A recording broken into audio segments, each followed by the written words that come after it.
From a bar where the only attraction isn't the beer and a bridge that you really don't want to walk over. Number 5 on this list is Woman Hollering Creek. The Woman Hollering Creek is a very scary and haunted place located very close to San Antonio.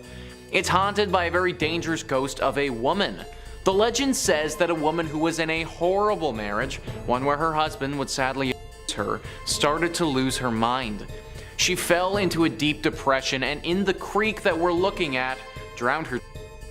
She did this right before she took her own life as well, making it one of the saddest tragedies in this region's history. Well, it seems that her spirit never actually moved on. Her ghost is believed to regret what she did and how it all happened and can't find peace. Her regret manifests itself in a very sick and scary way though. She misses her children, and it's believed that if a child is by the bank, she will grab them and bring them down to the bottom of the creek with her to be her friend. Sadly, as you may have guessed, this doesn't go well for whoever was taken. This is why parents warn their children about going near this place without their supervision. It's very likely that this legend is just a tale made up by parents to scare their kids into staying by their side, but considering the potential consequences, I wouldn't want to take the risk. Number 4 on this list is La Carafe. Most times, bars are a sanctuary. In fact, in the entirety of the time that I've been hosting on this channel, I don't know if I've ever talked about a haunted bar before. Hard to get a place haunted when everybody that goes there is usually drinking and having a good time. A haunted bar is exactly what we have with this entry though. Thrillist says, some bars have that special, boozy charm that keeps the wine flowing and customers returning. For La Carafe, however, their popularity lies within their infamous ghost sightings and architectural ode to the French Quarter. Built in 1847, this bar is said to be the oldest pub in the downtown Market Square district. Every inch of the cozy nook sports an eclectic history, from the numerous black and white photographs on the walls to the tales of important figures such as Sam Houston being a regular guest there. And considering this building's antiquated age, it's no surprise that a couple of phantoms also call this place home.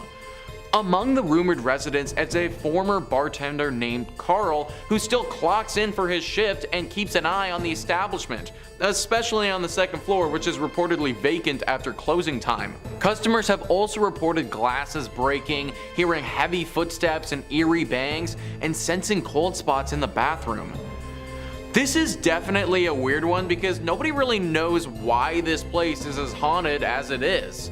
Like, yes, the bar owner kind of makes sense, but from my reading, he didn't die in an unusual or tragic way by any means, just a normal passing. I suppose the good thing here is that these spirits don't seem to be particularly aggressive, and if I could just get a drink with some ghosts without fearing for my life, then I mean that'd be pretty cool.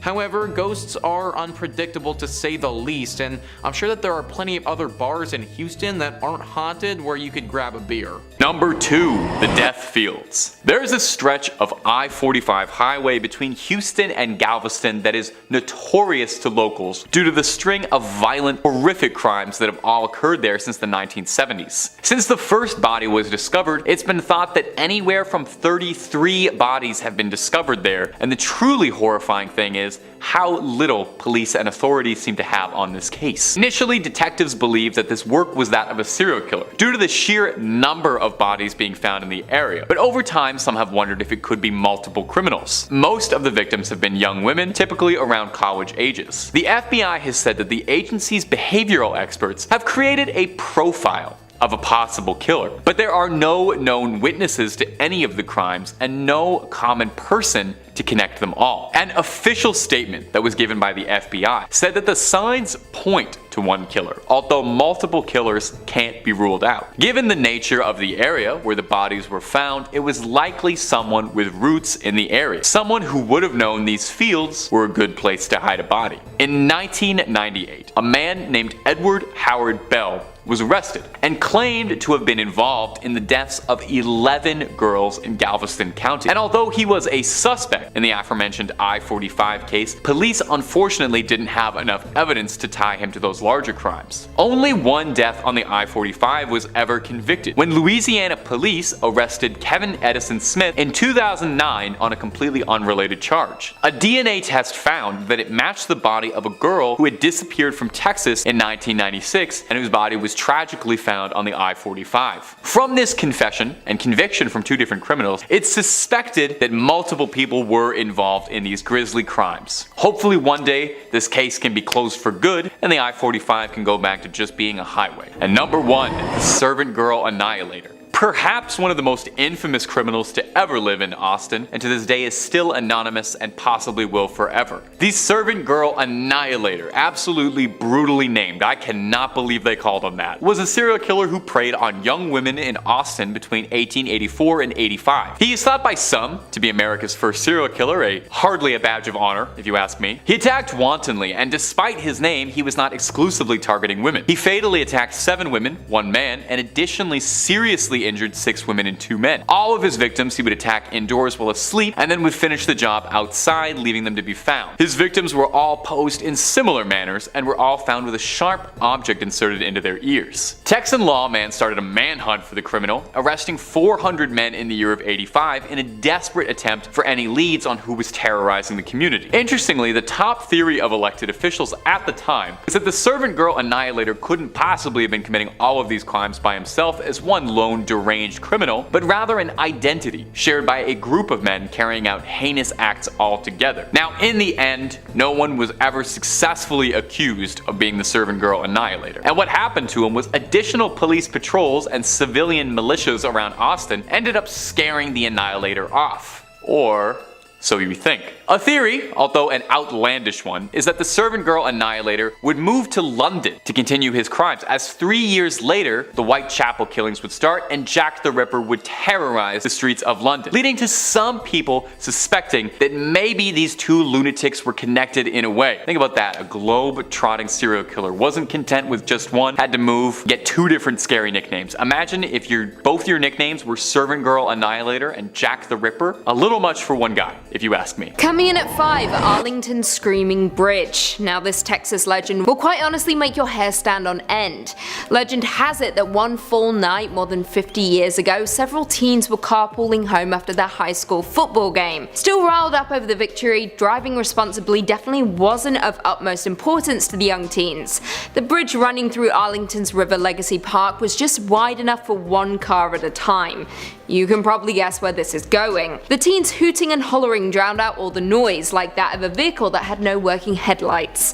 The cars collided head-on before erupting in a fiery explosion and plunging into the waters below.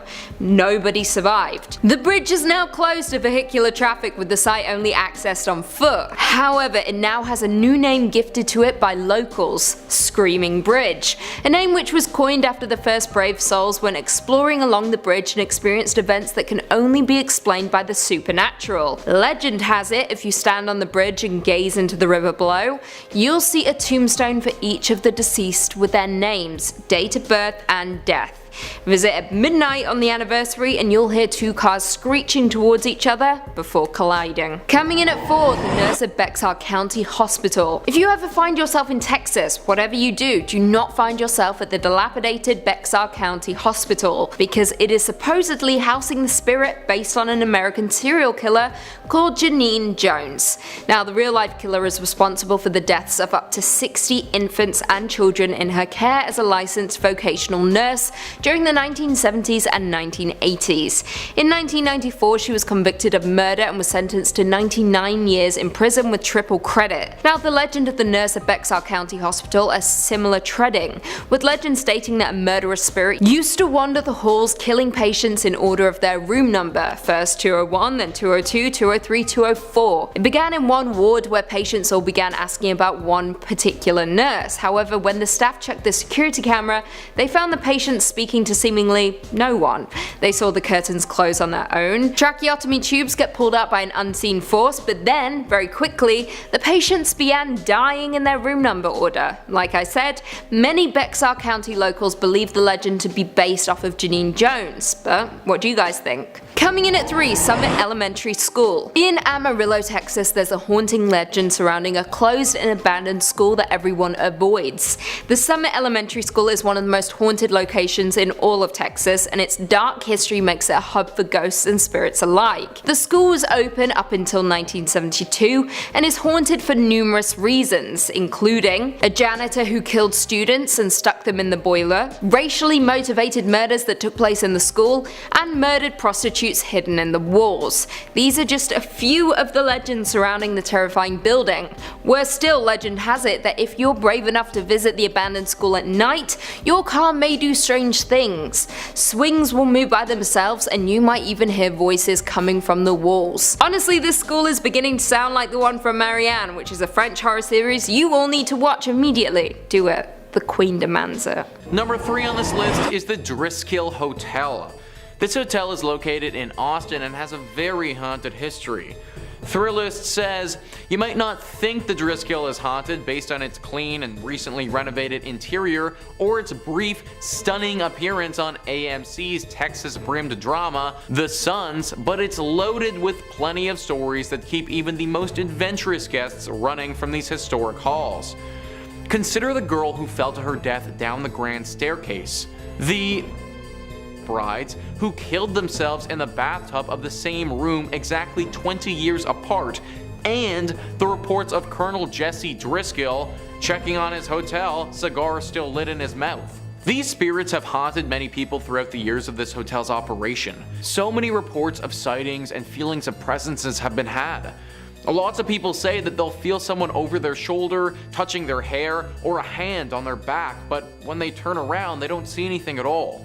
A few rooms in particular have had some stark temperature changes happen to them, so much so that people have had to request to change rooms because it got so cold. Some people have even reported seeing an orb of light floating around the stairwell, never getting close enough to a person for them to touch it, but seemingly tempting them with its presence. This is your classic haunted hotel, and it checks all the boxes as being one of the most haunted spots in Texas. Number 2 on this list is the AI Engineering Building. Now these days when somebody says AI, you automatically think of artificial intelligence, but that's not actually what this AI stands for. It actually stands for Animal Industries.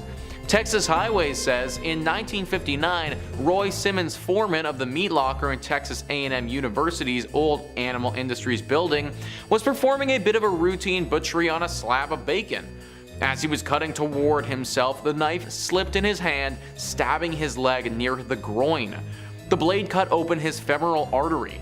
His assistant, who'd stepped out for a moment, returned to find him bleeding out on the floor. An ambulance was summoned, but in vain. Simmons died before he could be removed from the building. Sims' death was a tragic accident, but it doesn't take much for a tragic accident to take on a more ghostly cast. In the daytime, we never thought much about any ghosts or strange occurrences, says Jeffrey Saville, a Texas A&M professor who was an undergrad and grad student in the 1970s. It was the nights when we were in the meat laboratory conducting research, usually by ourselves, that one would hear strange noises or feel like you weren't alone. Over the years, Saville says, students and custodians working in the bowels of the building have reported invisible footsteps, strange noises, and objects scattered far from their original resting spots. Saville attributes many of the stories to the natural spookiness of an old building and noisy machinery such as the elevator and the refrigeration compressors. A series of renovations of the building have turned the site of Sims' accident into an office space. Whether or not Sims' ghost roams the hallways, Saville says, one thing keeping his memory alive is the lesson offered by his death.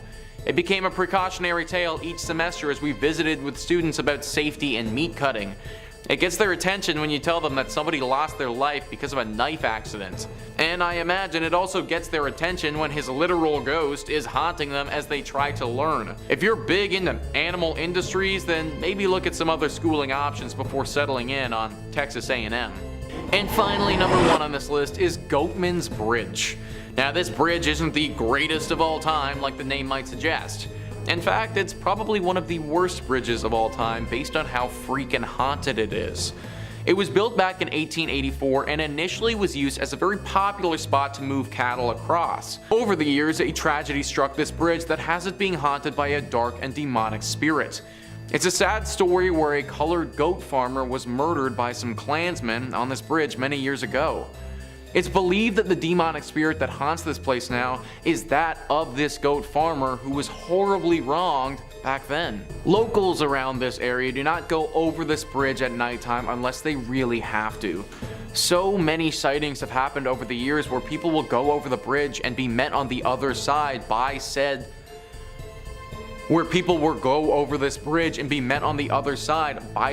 angry spirit. He doesn't hold back against you either and will make you pay for the sins of others. Disappearances have happened at this bridge several times, and people have reported being attacked but managing to get away with their lives. If it's nighttime, then do not go anywhere close to this bridge because it may actually be the last thing that you ever do. Number 5, the Screaming Bridge. Now, our first Texan urban legend is a long-told story based on a real tragedy. The accident on Screaming Bridge. Geesh, if that is not a name, that sounds more like it belongs on Hogwarts campus than it does somewhere in Texas. Over 50 years ago, several students were carpooling home after their football team defeated their rivals in a major victory. The students were riding high, celebrating, and were definitely not concerned with driving safely. I mean, come on, they just won the big game. Who wouldn't be celebrating? The bridge running through Arlington's River Legacy Park was wide enough to accommodate maybe one car at a time, if that, and the students were hollering and hooting and not even remotely looking at the road, drowning out the outside world and focused on themselves and this beautiful moment in time, not worrying about their future, their surroundings, the car speeding towards them. Unfortunately, by the time anyone could realize what was happening, it was too late to stop it. The cars collided, erupting in a horrifying explosion, claiming the lives tragically of every single person involved in this crash. Now, this bridge can only be accessed by foot now. It was then given the name Screaming Bridge in honor of the horrible events that had happened up there. Now, local legends state that if you do journey up to Screaming Bridge and you stand looking right over at the river, you'll be able to see the apparitions of tombstones of all the victims. Goes a little further though. Visit up at midnight on the day of the crash, the anniversary. They say you're able to hear the screeching of the cars and the screaming of the victims. Hence, Screaming Bridge. Scary, scary stuff. I'm probably gonna take a little detour if I'm ever down in Arlington. I think I'm good. I'm sure there are plenty of non-haunted bridges for me to keep my feet on. And if you're looking for way more scary content, Top 5 Scary is the place to be. We've got urban legends from across the globe, horror movies, true tales, cryptids, ghosts, aliens, just about everything scary you could shake a stick at. So stay subscribed, but way more importantly, stay scared.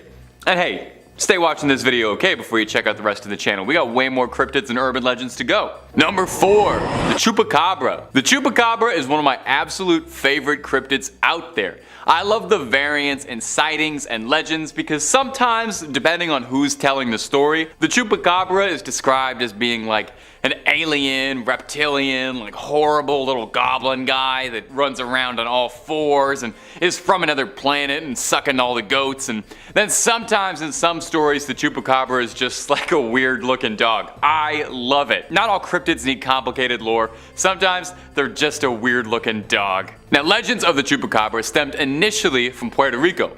Most cryptozoologists believe with stories dating back to the 1970s. Livestock was found going missing all around this one small town, Mocha, and were initially assumed to be the work of some cult, but later reported to be thought to be the cause of an animal, as all the livestock found had bite marks and their bodies bled dry. Now, the name Chupacabra literally translates to goat sucker, which is so funny that when you learn that, it is impossible to ever unlearn that. Now, this creature is a widespread phenomenon reported across the Southwest and Mexico, but Texas, of all places, seems to be a real hotbed for the creature. One very determined author, Ben Radford, who's a researcher at the Center for Skeptical Inquiry, and he even penned a book appropriately titled Tracking the Chupacabra, says that Texas is a Chupacabra factory, one of the foremost places in the world associated with the beast. One of the more recent sightings, and one of the more viral ones that was going around, was a few years ago in Amarillo. A zoo's security camera captured weird footage of a creature standing on its back legs that looks a whole lot like a Chupacabra or Crash Bandicoot. You decide for yourself. Number 3. The Black-Eyed Children. Our next entry details the paranormal sighting of a cryptid called the Black-Eyed Children. Nailing down the first earliest sighting of Black-Eyed Children ever is difficult since there are some conflicting reports, but most people tend to agree that the first widely recognized instance of this was from a journalist in Texas in 1996 all the way down in Abilene. Brian Bethel was a journalist working at the time, and he said he stopped in a parking lot near a movie theater to write a check. He heard a knocking on the door of his car, and he looked up from his pen and paper and said, and I quote, I'm quoting him on this, he said he felt a soul-racking fear looking out at a boy and his younger brother. The boy told Bethel that he and his younger brother both wanted to catch a movie, but they didn't have any money. Bethel was uncomfortable with this, but dismissed it as just having the jitters. The two kids told him that, hey, we're just kids, nothing to be scared of, and that they didn't have any weapons, which is, you know, that's a totally normal thing that kids would say to you in a parking lot all the time to calm you down. Bethel told the boys that the movie they wanted to see was already playing and they wouldn't be able to make it in time. And since this was in 1996, we can only speculate on what they wanted to see, but I'm pretty sure it was the Arnold Schwarzenegger classic Jingle All the Way.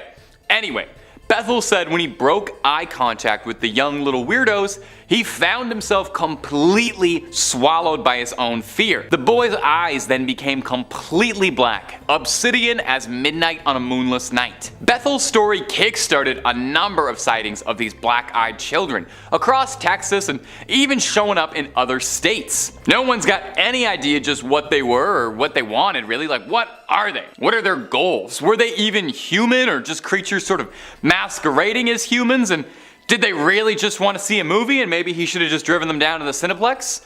We may never get answers on that one. Number 3 on this list is the USS Lexington. The ship has its own museum dedicated to it now, and it is 100% haunted. The decommissioned World War II aircraft carrier is riddled with different phantoms. This museum is literally said to receive, on average, hundreds of reports of ghostly apparitions in 1 year. That is so much supernatural energy that has just congregated here. Now, World War II was obviously an awful time, and if this boat played a major role in the Battle of the Atlantic, which I imagine it did, then it assuredly saw its fair share of tragedies. The ghosts are not quiet about their presence, they make themselves very known. One of the most famous ones resides in the engine room. Apparently, visitors will go there and a spirit will form explaining the engines and how they work. Then, when his lecture is over, poof, he will be gone in a puff of smoke. There's also a general sailor that walks around the ship and is actually said to be rather helpful. However, with these tame ghosts, there are some troublemakers as well. Small items that you may have on your person,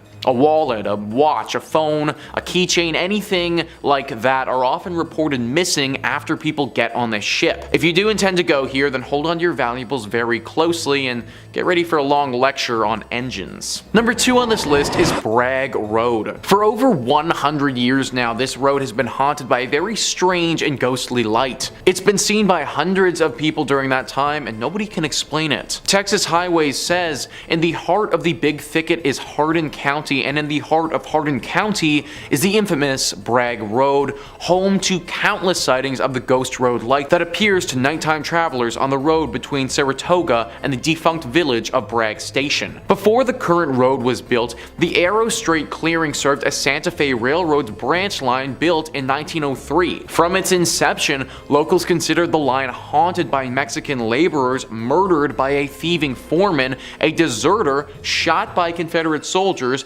a hunter lost forever in the woods, and a decapitated railroad brakeman searching for his head. But all the stories share a common theme, a floating orb of light. The road replaced the railroad tracks in 1934, but the light remained, seen by hundreds of people over the decades. In the 1960s, Archer Fullingham, editor of the County News, spread its notoriety in articles. National Geographic published a clear photo of the light in a 1974 feature about the Big Thicket. Texas folklorist Francis Albanese underneath he documented sighting stories from the old-timers and young folks alike. In 1997, Hardin County designated Bragg Road as Ghost Road Scenic Drive Park. A pretty road through the woods in the daytime turns into a spooky spot for supernatural sightings by night. Word is the most auspicious times to see the light are on moonless autumn nights. What the heck is this light that has been haunting this place for all these years? Even National Geographic, a very highly reputable column, has posted stories on it with actual photos including it.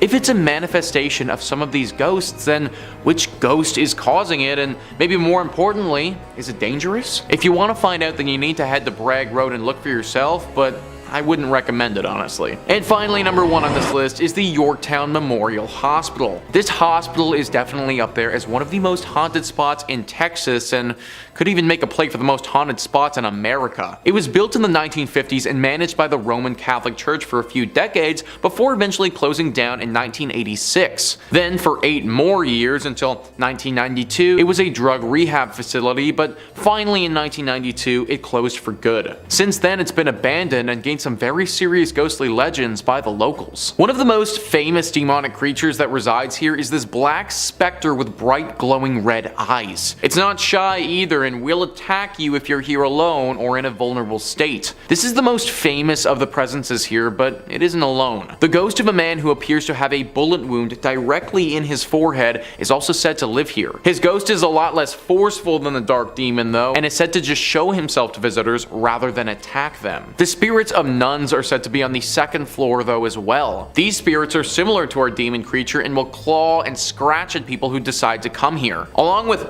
all of this, we also get our classic indicators of a haunted location, such as feelings of despair as you walk through, temperature changes, and moans echoing throughout the building. Avoid this place at all costs if you want to keep a tight grip of your sanity. Number 5. The Ghost Bride of Galvez. To Texans, it's no secret that Hotel Galvez is haunted. The Grand Galvez, as it's known now, first opened its doors in 1911, and since then has been said to be home to all manner of haunting, but the most retold story is that of Audra, the Ghost Bride of Galvez. Audra was a 25-year-old bride-to-be getting married there. Her betrothed was a young sailor who would frequently leave her on her lonesome while he was out on a voyage. During the periods where the sea would separate the two lovers, Audra would rent out room 501, climb out the ladder to the rooftop, and wait on the rooftop turret with love in her heart for her sweetheart to return. Now, one day during a catastrophic storm, Audra was told that her fiance's ship capsized, and overcome with grief, Audra took her own life on the roof of the hotel. Tragically, as if this wasn't sad enough, her groom would arrive a few days later, eager to surprise and re-encounter his bride as he'd survived the capsizing. And although he was never able to be with her physically again, if you believe the stories, she might still linger around the premises. Visitors claim that Audra frequents the 5th floor, and in particular, her spirit tends to hang around the matrimonial suite and room 501. Some claim they hear random doors slamming, or strong currents of chills, flickering lights, the usual who's who of a ghost haunting a hotel. Other stories tell of seeing a candle lit on the rooftop, wondering if it's the ghost of Audra still waiting for her beloved to come back to her. The attendants at the Galvez claim that there's difficulties making electronic keys for room 501 since they're prone to malfunction frequently. Visitors to the Galvez go out specifically looking for Audra now, hoping to catch a glimpse of the spirit. If you ever go to Texas, be sure to check it out if you're brave enough. And if you're looking for more freaky stories, true crime, ghosts, cryptids, basically the whole 9 yards, Top 5 Scary has all of that and then some. So click on that bell and click on through and subscribe and find something to scream at.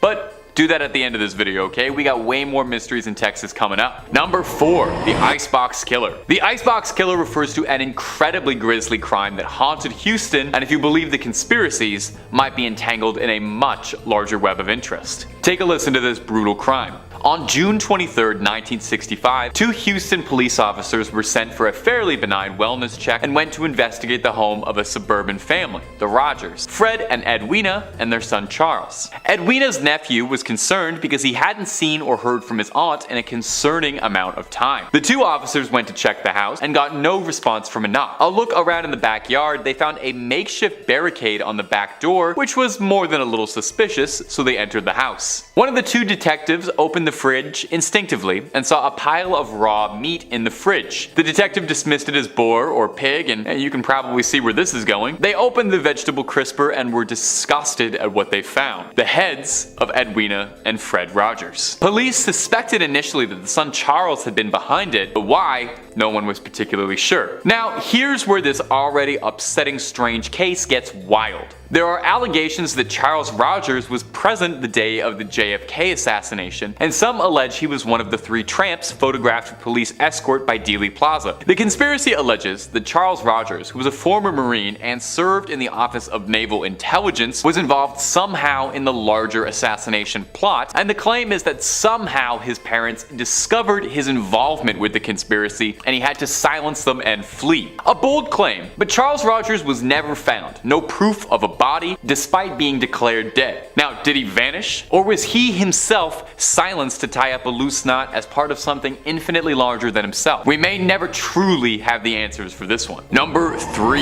UFO sighting. In December 29, 1980, Betty Cash saw something on the outskirts of Houston near date that would change the course of her life forever, as she made a close encounter of the third kind. She was driving her friend Vicki Landrum and Landrum's grandson home one night at 9 p.m. when the 3 of them noticed a bright light in the sky. Betty Cash described it like this: "We didn't know what it was, but we knew there was something that was lighting up the sky. We all began to feel heat, and all of a sudden Vicki screamed for me to stop. When I stopped, I went forward and her handprint was embedded in the dash of the car, and I thought, well, I've got to see what this is. So I got out, I walked towards the front of the car, and I stood there looking up, trying to figure out what this object was. Then a diamond-shaped object appeared with flames shooting out. The heat was tremendous. When I reached for the door handle, the door was so hot I couldn't even begin to open it. The only thing I was thinking was, are we gonna get out of here alive? And then seemingly as soon as it appeared, it disappeared, and Landrum stated that moments later, a large squadron of black helicopters soared over the area.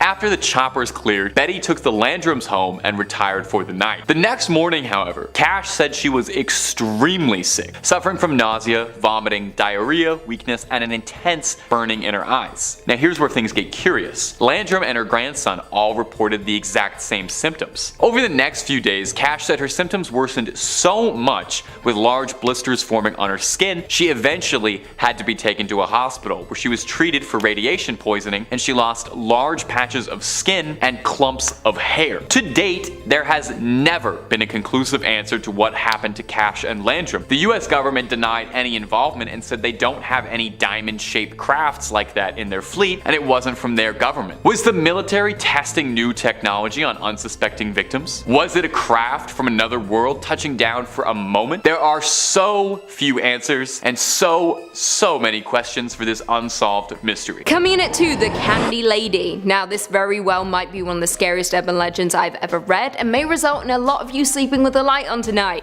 Sorry in advance. This theory goes, I quote, "The Candy Lady allegedly lures children to their doom by leaving enticing goodies on their windowsills just before bedtime. Her plan is for the kids to wait for mum and dad to fall asleep before indulging in the sweet treats so as not to get in trouble. Afterwards, she'll grab them and feast on their sugar-laden blood until there isn't any left. Children began to go missing, yet no leads were ever found that would suggest they were kidnapped or ran away. As some of the remaining children got older, they confessed to eating candy left on their windowsills with a note from the Candy Lady, so parents started to wonder if the other children perhaps had been poisoned. The worry was soon put to rest when someone actually turned up dead.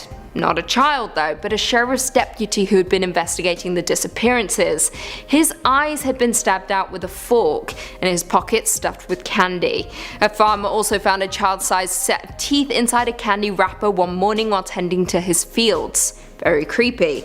The legend still remains in Texas, and whenever children go missing, people are very quick to blame the Candy Lady. And finally coming in at number 1, Black-Eyed Children. Black-Eyed Children or Black-Eyed Kids are a contemporary legend of supposed paranormal creatures that resemble children between the ages of 6 and 16 with pale skin and black eyes who are reportedly seen hitchhiking or are encountered on doorsteps of residential homes. Now, children are creepy already. They say strange things, and their innocence allows them to breach the barrier between the living and the dead that we jaded adults just don't possess. However, the Black-Eyed Children legend is one for the history books, and is downright terrifying. In the late 90s, a journalist named Brian Bethel was working in his town of Abilene, Texas, when he encountered something he'll never forget. He was parked outside a movie theater when two children knocked on his window. Brian couldn't quite understand why, but he was completely overcome with fear at the sight of them. He rolled down the window regardless, and the kids asked him for a ride back to their home so that they could get cash for the movie. His fear, however, made him hesitate, but the children were persistent. They then began to say some weird things, like, "We're not armed" or anything. Brian looked back at the kids and noticed how their eyes had turned pitch black. They then began screaming at him that they could only come in the car if he invited them in, so he quickly drove away. He spread the word about the black-eyed children and was surprised when a lot of other people came forward reporting similar experiences. Number 5. The Lexington. If you're a Texas native, then you probably don't need much introduction to the USS Lexington. Formerly known as the Blue Ghost, the decommissioned aircraft carrier now stands as a museum, and it's thought by some to hold a lot more than some old war relics and stories. It might just contain some old souls who've never quite left its service. The museum's director of operations, Charles Russell, claims that the museum receives hundreds upon hundreds of reports of supernatural and inexplicable activity and sightings every single year. Most famous among them is a benevolent ghost dressed in a sailor's uniform who aids guests in finding their way around the ship before vanishing back into the air. He describes one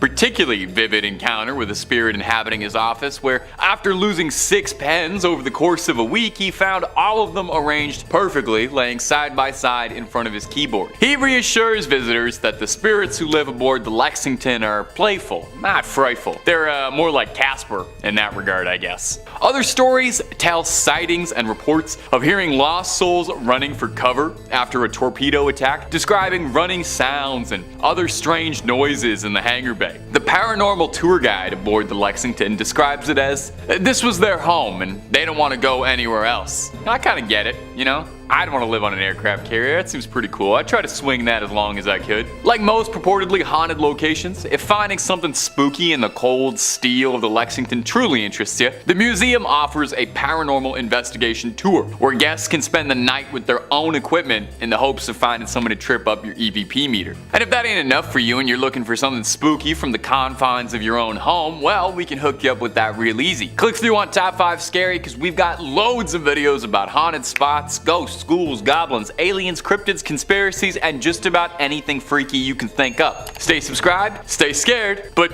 you know, stay watching this video as well, okay? We worked hard. Number 4. La Carafe. La Carafe up in Houston looks unassuming at first. Looks like a pretty typical dive bar experience. Looks nice though, I definitely would like to go. But if you believe the rumors, allegedly this is one of the most haunted buildings in the entire state. The bar also is one of the oldest buildings in Texas as well, having been initially built sometime in the early 1800s. It's seen life as quite a few things: a pharmacy, an apothecary, a bakery, and eventually La Carafe. So it's not too surprising that in all of its years of service, picked up a few guests who aren't ready to pay the bill and leave just yet. Many regular customers have a ghost story to tell you, as well as the bartenders. Many report strange noises, a glass breaking mysteriously, some even seeing lipstick stains on a glass they're drinking from appear out of nowhere. Do ghosts have germs? Is it safe to share a drink with a ghost? I don't know if I would do that unless we got to know each other a bit first, and then hey, anything can happen. I'm open. The bar is said to be haunted by a former tender named Carl, who frequent guests claim they can hear shouting out for last call still years after passing the bar. Some claim they can see Carl's silhouette through his second floor window. Another ghost said to haunt the premises is the Lady in White, who supposedly pushed attractive women down the stairs. Hardly a way to get them to like you, let me tell you from experience. She's thought to be the ghost of a woman who ran a cat house near the Carafe. Believers say that they see orbs and mist in photos and feel cold spots all over. I guess you could say they serve up more than one kind of spirits. I'll see myself out. I'm sorry, that's not my best work. If you're ever in Houston and looking for a bit of spooky ambiance, definitely check out the Carafe and all of its otherworldly guests. Just make sure to tip your ghost about 15%. Number 5 on this list is the Plaza Theater Performing Arts Center. Built in 1930, this beautiful theater has had many shows and screenings here over the years. For 55 years, it was in operation as one of the premier spots to have your movie shown, but in 1985, the theater shut down. It remained as such for about 20 years when in 2006, it began to get renovated. Now it's mainly just for live theater and other performance art in the city of El Paso. Like a lot of beautiful old theaters though, as time passes, legends emerge, and this one in particular certainly has its fair share. The Plaza Theater for Performance Arts Center has 3 primary ghostly apparitions it houses. The first is our very standard and very classic drifting woman in white. Looking sad and down on her luck, the spirit of this woman will often drift around through the rafters and has been seen by many workers throughout the years. The second is a man in all black who materializes in front of people. He's described a bit like a shadow creature, but slightly less menacing. I suppose if we have our woman in white, it's only fitting that we have a man in black to get a little bit of variety going. The third ghost sticks with the theme of spicing things up and is actually a little boy with a bouncing ball. It's not a basketball, but a small bouncy ball that the child seemingly plays with as he haunts the theater. Nobody knows the origin of these ghosts or how they got here at all. Are they connected? Maybe once a family unit who died here together, or are they all separate and have each suffered strange tragedies at this location over the century? El Paso, I'm sure, has some other theaters, and I'd stick to those ones if you're looking to watch some live shows if you're there. Number 4 on this list is Hendley Row.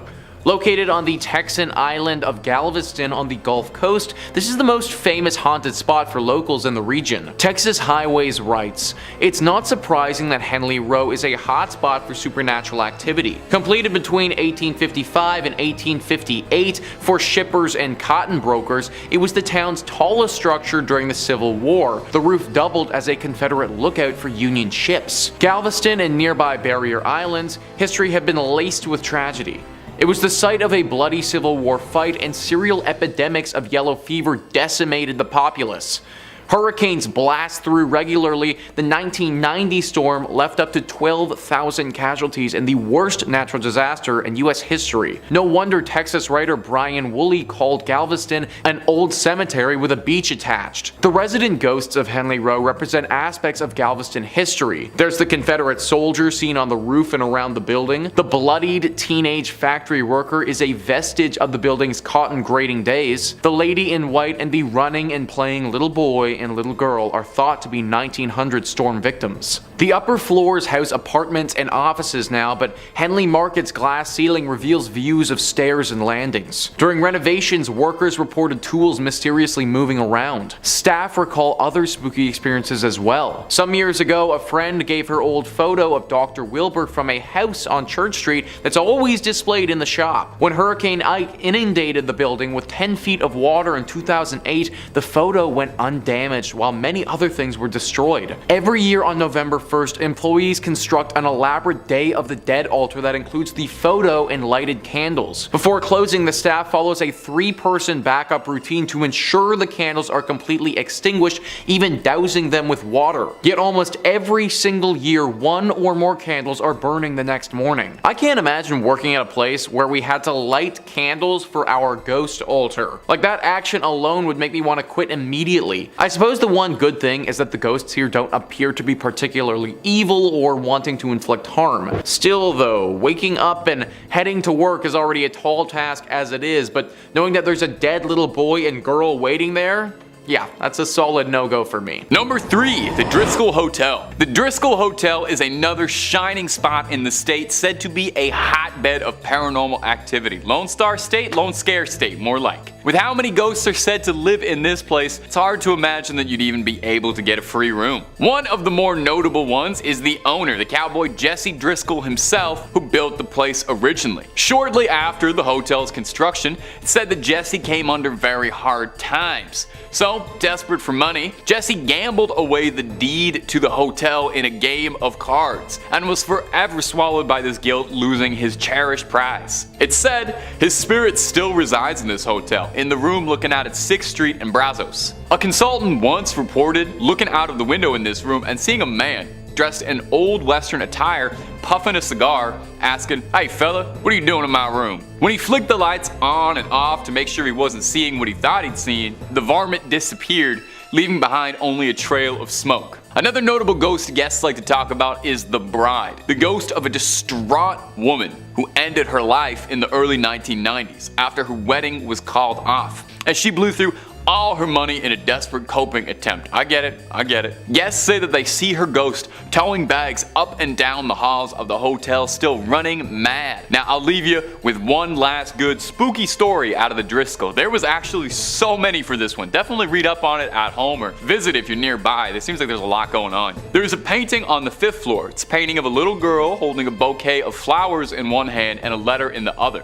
Paranormal enthusiasts claim that this painting is the daughter of a US senator who passed away in a freak accident at the hotel, and her spirit lingers on in the canvas. Guests claim that they can feel something tugging at their coats or legs when they walk on by. Oof, it's a little too interactive for me for an art experience. Number 2, the Oakwood Cemetery. I gotta say, a cemetery is a pretty classical location for something haunted to be happening. I think we all sort of suspect most cemeteries are haunted as is. I mean, a couple thousand dead bodies all buried underneath the same plot makes my hair stand on end. I said I was gonna try not to do a southern drawl, but I swear it's coming on naturally. I'm sorry. Oakwood Cemetery in particular is well known as a haunted spot to those who believe. It was established sometime in the 1850s, though it's thought that earlier settlers were laid to rest there too. With 23,000 souls resting there, it's no surprise that there is a litany of spooky stories amongst the tombstones. Take a listen to some of the more notable ones I dug up for you.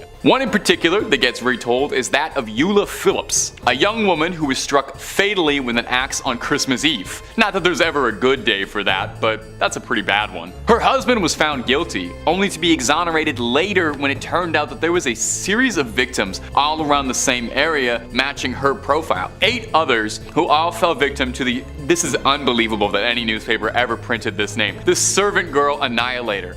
I cannot believe they named him that. I've actually featured him in a video before. I can't quite remember the title of it, but click through on every single top 5 scary video until you find it. There are some theorists who suspect the servant girl Annihilator and the infamous Jack the Ripper are one and the same, and that guy just could not get enough traveling from country to country. Some local residents claim that Eula's ghost roams the cemetery, lost, afraid, and panicked, unable to come to terms with the vile means of her death. Another very notable ghost is that of Susanna Dickinson. When Lopez de Santa Anna attacked the Alamo, Susanna and her kin were brought into the garrison. The dust cleared and the battle was over, and Susanna met with Santa Anna, where he offered to take her and her children back to Mexico. But she declined, knowing it might even cost her her life. Surprised, Santa Anna spared her, and her account of the Alamo was crucial to understanding and remembering what happened there. Susanna was buried at a plot in Oakwood, and visitors say she constantly appears to strangers, telling her stories all these years on, still remembering the Alamo.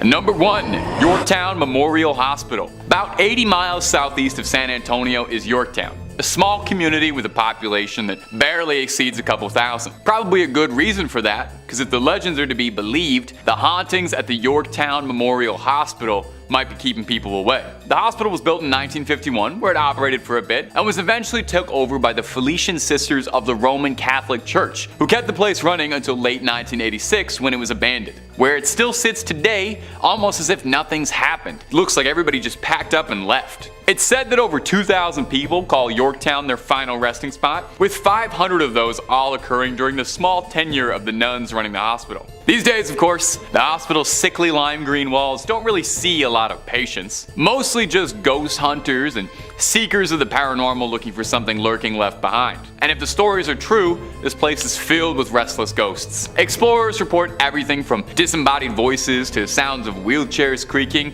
mysterious flashes of lights, orbs, mists, cold chills, you know, the usual who's who greatest hits of haunted spots. Now, you don't even need to be told this place is haunted to worry about it. I mean, just look at it. The place looks like it's straight out of Silent Hill, down to the rusted pipes and leaky hallways, but don't fret, no, there are ghosts. One in particular is that of a late surgeon, one Leon Norierski. He was infamous around the hospital for his sloppy handiwork, and was said to have lost a number of patients in his time, and his spirit as such has been cursed to wander the facilities endlessly. Keeps writing terrifying messages on the wall, but no one can read them because he's a doctor. here. That's not my best work. I'm really sorry. Some of these should have stayed on the writing board. Another infamous ghost is that of Sally, a young girl who's said to still live in the hospital's halls, heard happily playing, jovially dancing around, and even asking explorers to read her favorite story when she encounters them. I hope someone takes her up on that. Not me though, nothing personal. I just have like a policy about not reading stories to ghosts. Number 1, the Donkey Lady. I saved the best for last. Our last entry is the bizarre legend of the Donkey Lady. Now there's a few variations on the origin of the Donkey Lady, but the stories always end up the same horrible way.